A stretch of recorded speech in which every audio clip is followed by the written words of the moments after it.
엑스레이를 찍어보면 여러분들이 영이 있다 그랬죠. 영이 있고 마음이 있고 그 다음에 뭐가 있어요? 육체가 있다 그랬죠.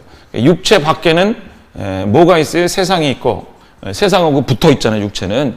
그 영은 누구랑 붙어 있는 거예요? 주님하고 붙어 있는 거죠. 주님의 영이 우리 안에 왔죠.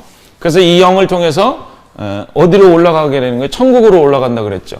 이 세상은 주인이 누구예요? 사단이 주인이고 사단은 어디로 내려간다 그랬어요? 지옥으로 가고 있다 그랬죠. 그래서 여러분 여기 천국의 주인은 왕이신 우리 하나님이시죠. 그렇죠? 예수 그리스도를 통해서 우리는 하늘나라에 올라가게 되는데 그래서 여기는 새 만물의 주인, 만물의 주인은 그리스도라는 거예요. 그 새 만물이라는 거는 이거는 사단 거고 이거는 주님 거다 이런 의미가 아니라 이 모든 것들은 이제 누구의 소유가 되냐면 이제 주님의 소유가 된다라는 거예요. 그러니까 사단도 있긴 하지만은 지금 이 사단이 여러분들의 인생을 믿는 자의 인생을 다 주관하지 못한다라는 거예요.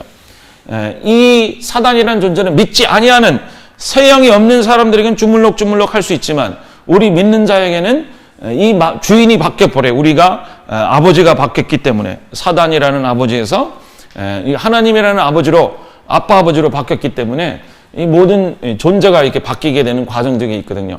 그래서 성령이 우리 안에 들어오셔서 우리 마음을 통해서 이렇게 점차 영의 사람, 속사람, 겉사람, 속사람이라는 게 여기서 나오는 거예요. 속사람이라는 게 뭐냐면은 영의 사람을 얘기하는 게 아니라 이 영이라는 거는 느낌이 없는 거예요. 느낌이라든지 생각이라든지 이런 게 지금 여기 없는 상태예요.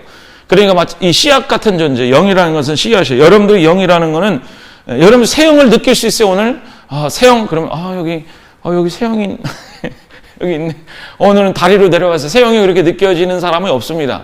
성령의 어떤 체험들은 할 수 있겠지만은 성령을 와라 홀리 스피릿 컴 성령이 오시옵소서 그러면 예 알겠습니다 하고 성령이 내려오는 그런 분이 아닙니다. 피와 같은 존재가 성령이라는 거예요. 성령 예수의 영은 여러분들의 DNA처럼 여러분 인생을 뒤바꿔 놓는 나의 존재 자체, 영적 존재 자체를 바꿔놓는 분이 성령이라는 거예요. 그래서 성령은 하나님께서 우리에게 주신 거죠. 내가 오라 그래서 오고 가라 그래서 가는 게 아닙니다. 성령이 역사한테서 우리가 표현할 때는 그렇게 표현한다는 건 아시죠? 영적인 존재가 바뀌었는데 이 영은 느끼고 느낌이 있고 감정이 있고 감정이 느낌이죠. 생각이 있고 의지력이 있는 것은 이 마음이라는 거예요. 마음. 그렇죠? 그리고 육체는 뭡니까? 생각을 담당하는 거는 머리고 감정을 담당하는 거는 몸통이고 의지를 담당하는 거는 팔이라는 게 이게 바퀴벌레가 아닙니다. 이게 사람. 머리는 생각을 주관하는 거고 가슴팍에는 감정. 그 다음에 의지는 의지가 몸통이죠. 그리고 여기에 맞는 영적인 딱 지정이죠. 지성, 감정, 그 다음에 의지력. 의성이 세 가지가 있는데, 영적인 영의 사람도 지정의가 있습니다. 왜? 그렇게 창조하기 때문에. 그러니까 하나님의 지성이 우리한테 흘러 들어와서 이렇게 흘러 들어오게 하는 통로는 마치 파이프처럼 여러분들이 여기서 수도꼭지가 열려지면 이렇게 흘러 들어가는 것처럼 하나님의 거룩함이 지성의 최고치거든요. 그러니까 good, better, best 그런 것처럼 생각에 한 단계 올라가는 걸 지혜라고 그러고 지혜가 완전해진 거를 거룩이라 그래요. 말씀이라는 거는 그냥 지성을 얘기하는 거죠. 율법, 말씀, 그냥 성경책. 여러분 성경책이 나를 구원해줘요? 성경책을 이렇게 부둥켜 안고 있으면 여러분들이 구원받아요? 그렇지 않잖아요. 그죠? 이거는 문자라는 거예요. 문자. 그런데 이거를 내가 그냥 머리로 알아. 여러분들 머리로 안다 그래서 그게 나에게 도움이 될까요? 머리로 알면 도움이 되긴 되겠죠. 뭔가를 이해하고 받아들이는데. 그런데 그게 뭐가 들어오면 성령이 들어와서 생명이 들어오면 그게 지혜가 되는 거죠. 지혜, 위즈덤이 되는 거예요. 지혜라는 거는 드문드문 그 생명력이 있다라는 거예요. 말씀이 살아서 생명력이 들어오면 내 삶에서 지혜가 생기는 거예요. 내가 이렇게 말씀으로 살지 않고 내 뜻대로 하는데 말씀이 들어온 다음에 내 안에 생명이 같이 말씀과 연합돼서 지혜가 되면 이거를 내가 하나님의 은혜로 방법으로 하나님께서 하시는 방법으로 내가 하게 되는 게 지혜라는 거예요. 이 영역에서 이만큼 지혜, 남편을 대할 때 지혜, 자녀를 키울 때 지혜가 온전하게 되면 그걸 가지고 거룩한 사람이라 그래요. 그러니까 생명이 말씀 안에 생명이 더해지고 생명이 온전하게 되면 거룩한 사람이라고 부르는 거고, 감정에 우리의 감정은 뭐 믿고 좋고 사랑하고 뭐 이런 감정이 있는데, 하나님의 감정은 아가페 사랑이라는 거예요. 사랑. 그리고 의지라는 거는 우리가 움직이고 하는 것은 창조를 말하는 거거든요. 움직이는 거의 최고가 뭐다? 창조하는 거예요. 창조. 그래서 하나님의 인격은 지정입니다. 하나님께서 인격을 가지고 계세요. 어떤 거룩과 사랑과 창조라는 인격. 하나님이 움직이는 것은 창조가 되는 것이고, 하나님의 감정은 아가페 사랑이 되는 거고, 하나님의 생각은 거룩이 된다라는 거예요. 사람이 지정으로 만들어진 이유는 하나님의 거룩하심과 사랑과 창조하심을 이 몸속에, 이 팔다리에 담아두기 위해서 그렇게 만드셨어요. 감정을 느끼고 지성이 있고 의지력이 있는 것은 이것을 가지고 하나님의 인격과 하나님의 거룩하심과 사랑과 창조의 것들을, 요소들을 담게 하기 위해서 이렇게 하나님이 만들어 놨다는 거예요. 지정의를 가진 인간으로 만들어 놨다는 거예요. 속사람이라는 것은 이 영의 사람이 아무것도 못 느끼는데 이 마음을 점령한 거예요. 내가 영과 마음이 하나가 됐더니 영에 있는 속성이 어디로 자꾸만 흘러들어온다? 마음으로 흘러들어오는 거예요. 그래서 여기 있었던 생각 속에 있었던 어떤 세상적인 생각, 걱정, 근심, 사람에 대한 생각, 이런 것들이 싹싹싹싹 지워지기 시작하고, 여기가 뭐의 자리가 차지하는 거니 거룩이라는 게 지혜가 생기고, 처음에는 지혜가 생기고 그 다음에 거룩이 생기는 거예요. 그리고 감정도 어떻게 해요? 옛날에는 미워하는 사람, 이거 보면 걱정, 근심, 저거 하면은 내가 힘들었던 거, 그런 감정의 것들이 많이 있었는데, 이제는 주님의 이 마음과 영을 다해서 기도하다 보니까 영 안에 있던 주님의 요소들, 주님의 마음들, 예수의 마음, 그 마음이 여러분 안으로 이렇게 입력이 되는 거죠.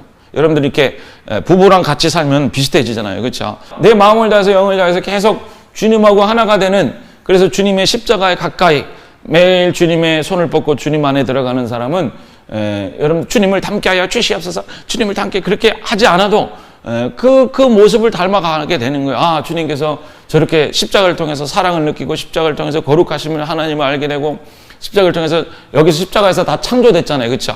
창조의 모든 능력이 여기서 있는 거잖아요. 몸 만물이 여기서 창조됐잖아요. 그런 창조의 능력이 여러분 마음속에 스며들기 시작하면서 여기 마음이 뭐로 채워지는 게 거룩과, 따라했습니다. 거룩과 사랑과 창조의 것들이 머리와 몸과 이 몸통과 이 팔다리에 생기기 시작하는 거예요. 그래서 기적이란 게 여기서 이제 몸을 통해서 나타나는 거죠. 그래서 몸이 이제 머리가 거룩에 반응을 하고, 옛날엔 누구를 보면 화딱지부터 나고 죽일 생각하는데 이제 아니지, 난 이제 그런 생각 안 해. 감정도 내 마음속에 옛날에는 생각하면 벌떡벌떡 심장이 뛰고 눌리고 했던 것들이 하나님의 무한하신 사랑하신 그 큰 사랑에 여러분들 매일 십자가에서 그 큰 사랑을 보는 거죠. 그러면서 내 몸이 질병도 치유하게 되고, 그 다음에 여러분 속에 있는 창조력, 그죠? 옛날에는 내가 100을 하면은 돌려받는 거는 10밖에 안 되는데, 이제는 내가 10을 가지고도 해도 주님께서 은혜로 부어주는 거예요. 하늘의 뜻이 땅에 이루어지는 그 은혜의 통로가 열려졌기 때문에 내가 10을 해도 100의 역사가 있는 거예요. 내가 1개를 심어도 10배의 역사가 있는 것은 여러분들이 잘 심어서가 아니라 여러분들이 통로가 됐기 때문에 그렇다라는 거예요. 그래서 그 쉽게 얘기하면 우리가 늘 얘기했죠.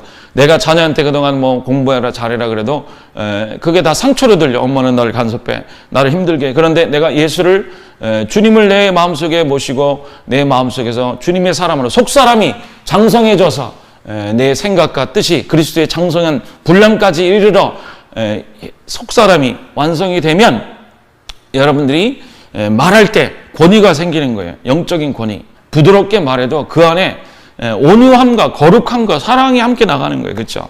여러분 입을 통해서 나가게 되는 거죠. 내가 몇 말을 해도 신뢰할 수 있는 사람이 되고, 똑같이 내가 엄마 노릇을 하는데 어느 날 자녀가 엄마를 보더니, 엄마 그동안 미안했어, 엄마가 그렇게 나를 위해서 했는데 내가 그걸 못 알아 못 알아듣고 내가 방황했어.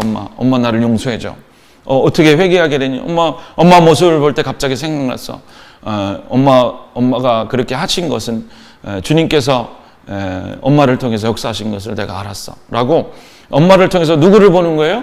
이 사람들이 여기서 접촉을 할 때 나를 보는 게 아니라 내 속에 있는 속사람을 보는 거죠. 속사람. 무슨 소리인지 아시겠죠? 그래서 속사람이라는 것은 영의 사람, 여기 탈락하고 마음은 이건 없는 게 아니라 영의 속성이 마음으로 스며들어서 영과 마음이 하나가 되었고 영과 마음이 또 육체를 입어서 이 세 개가 속사람이 이렇게 장성하게 자라는 걸 말해요. 이 속사람이라는 것은 날마다 새로워지는 거예요. 이 씨앗이 자라나서 이렇게 열매를 여기서 맺듯이 이렇게 맺듯이 여러분들 인격 속에 성령의 열매가 맺고 여러분 거룩한 온유함, 절제함이 맺으면 여기 열매가 안 맺을까요?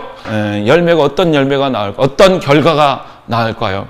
그 fruit을 먹는 거죠. 여러분들의 속에 맺었던 절제, 거룩, 사랑, 온유, 충성 같은 그 열매들을 자녀가 먹고 이거는 주님의 맛이야라고 느낄 수 있게 되는 게 그게 이제 크리스찬의 모습이라는 거예요. 그래서 예수 믿는 사람들은 점점 어떻게 된다? 속사람이 이 팽창해 가면서 여러분 속에 가득 차게 하면서 몸까지 주님께 먹고 마시는 것까지 주님께 영광이 되게 하는 게 바로 이 속사람이 하는 역할이라는 거예요.